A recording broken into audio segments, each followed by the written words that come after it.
Hello and welcome to Kadiz. Get used to it. We're going to be here for a while.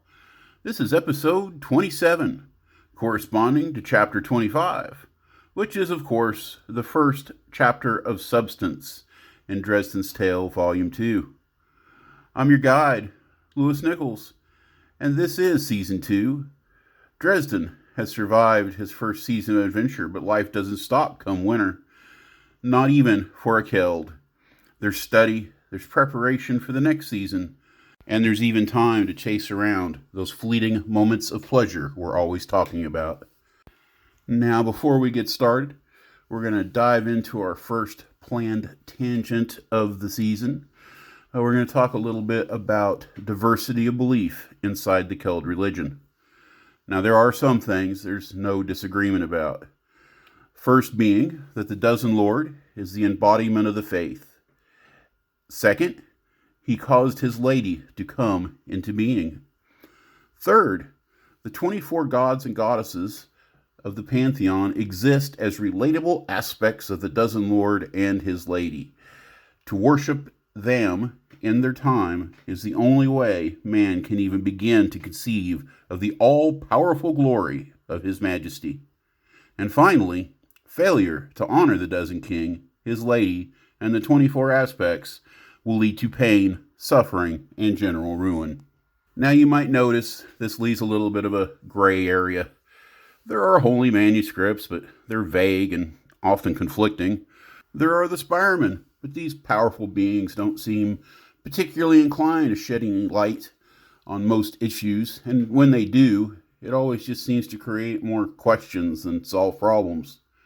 It's left to the high priests to educate their clergy and the masses, but it's not one single voice, and they're only mortal after all. Now, there are two schools of thought in all this vagary. The first is that it's some hidden quest that man is charged to finding the truth in all these matters.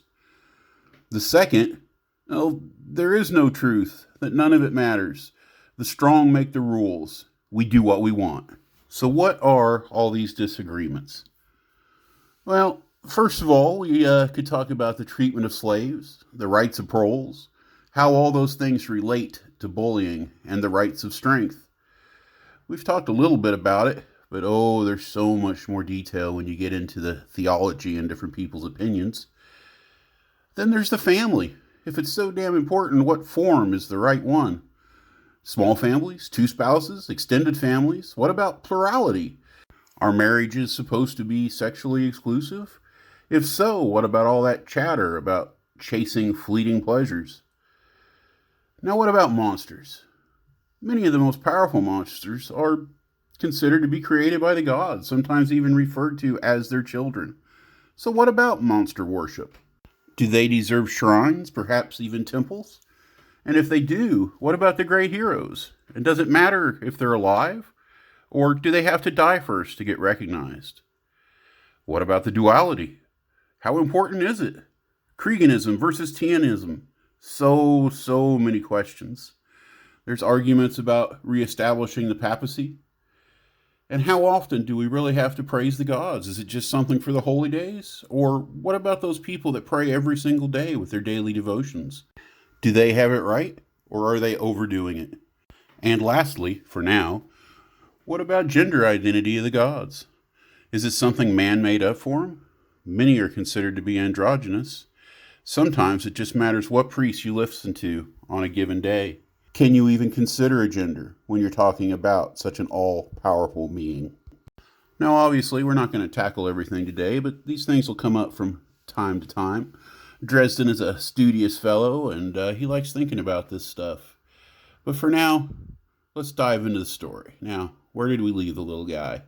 Oh yeah, it's chapter 25, the 25th day of Erhard, 2051 years after the fall. Garum, get out of line.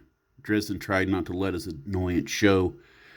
Their work gang boss was a staunch follower of duodenarism, a belief in all things 12. Among the sometimes cultish niche beliefs of the greater Keld religion, this one was fairly common. After all, The Dozen King and his lady were each worshipped in their individual aspects, of which there were 12 each. The day was neatly divided into 24 hours, and the year 12 months. Every 12th and 24th day was a traditional day off from the usual labors of life. Not that the break ever seemed to apply to Dresden. He always seemed to be the one pulling duty when everybody else was feasting. Some people just carried the belief too far. Haspern, the dock boss, was one of them. I bet he buys his apples by the dozen, Nancy joked. The strong human woman handed off her crate to Dresden. She was a mix of human ancestries, a tall pat with curly hair and dark brown skin. She made him think there was a Gaelic ancestor in her not-too-distant family. Nancy seemed old to Dresden, past 40 years perhaps. She often told stories of her days in the squalid city of Patronsburg before the clans were formed. "Back to the benches, Scaly," one of the workers joked. Dresden spent most of his time studying. Otherwise, he worked. There was no need for too many friends, but a few of the proles and warriors he'd met since coming to the island seemed to be decent people. The lizard man was a good sport about it, but in private he still complained.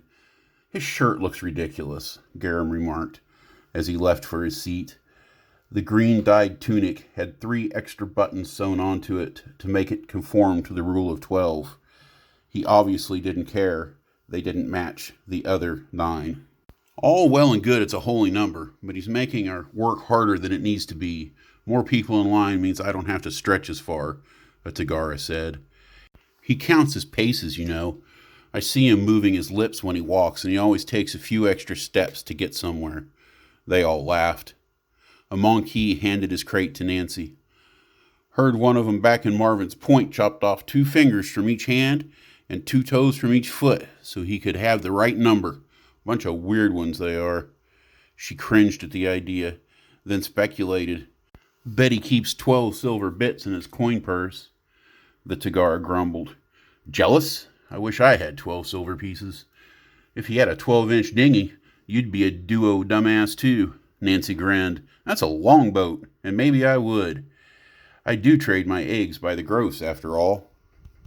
"Ooh, look at that." Dresden suddenly lost track of the conversation. "Smooth skin, light like a maple leaf in the spring, not too tall, sweet dark eyes. On a scale of 1 to 10, she's definitely a 12. The dock workers looked up to see who he was talking about. Their round of giggles and snorts was his first clue. He should have kept his mouth shut. "Hey, Scaly," Nancy yelled. "The noob is looking your sister over." Dresden's embarrassment washed over him. "Don't tell him that. His sister. I didn't know." Making it worse, both the girl and Haspern were now pointing at him. No doubt they were discussing what a fool he was. Making it worse, Garum Troutrunner, or Scaly, was an exception to Dresden's rule. He believed they were becoming friends. The amphibious humanoid was nearly 6 feet tall and bulky, with a light green skin tone and a tail that could deliver a sharp whack. His skin looked like it should have been slimy, but it was rubbery instead. Rana Yin were good swimmers and could breathe underwater as easily as above, sometimes more easily. "Little sis can look after herself. Besides, she prefers gnomes to dwarves. Sorry, Dresden." Garum plopped down onto a bench and took a swig of water drawn with his tin cup from a waiting barrel. "If I can't help, can I at least go back to the barracks?" "Garum Troutrunner Shamtha, shut your yap or I'll shut it for you. Now leave the poor boy alone." Her voice was a melody to Dresden's ears. He forced himself to look away and see to the crates left to be unloaded. Poor boy was not the term of endearment he'd been looking for, but he didn't know what to expect. Not only was she beautiful, she was clearly a warrior. She wore a blade at her hip, high boots, tight leather armor that showed off her figure. He had no idea why betting somebody with a tail was so enticing, but it was enticing nonetheless. It seemed like an eternity, but finally the ship was unloaded and he was allowed to escape. Dresden looked anywhere but at her on his way off the docks. I didn't think you liked anyone other than dwarves, Garum asked later as they ate the night's fish stew in private. Oh, what would Pawpaw think, Dresden thought. He was still embarrassed over the incident. It would be a long time before he could live down any of it, if he ever did. You're right, I just haven't seen any in this town. So you're stalking my sister out of desperation? I didn't say that. He was more flustered than before. He tried to visit Demi at the camps. Despite the letters he sent on her behalf, they wouldn't even talk to him. One thing was certain. There was no hope of companionship on Kadiz. Not for him. He would study and work, and that was that. Garum crossed his arms and made a show of looking over his friend. You're not a bad-looking guy. Kind of a rookie, and I don't know much about that Ziblich stuff, but I suppose you could date her. Then again, if his friend was okay with it, well, maybe I'll, in about 12,000 years, stay away from my sister. And that'll do it for Chapter 25, leaving Dresden in his usual spot, a little bit depressed, a little bit forlorn, but with a promising future nonetheless. Thank you one and all for dropping by.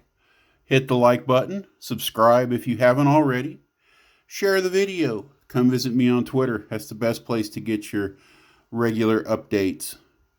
But most of all, just thank you for listening. And I hope you all have an absolutely wonderful day.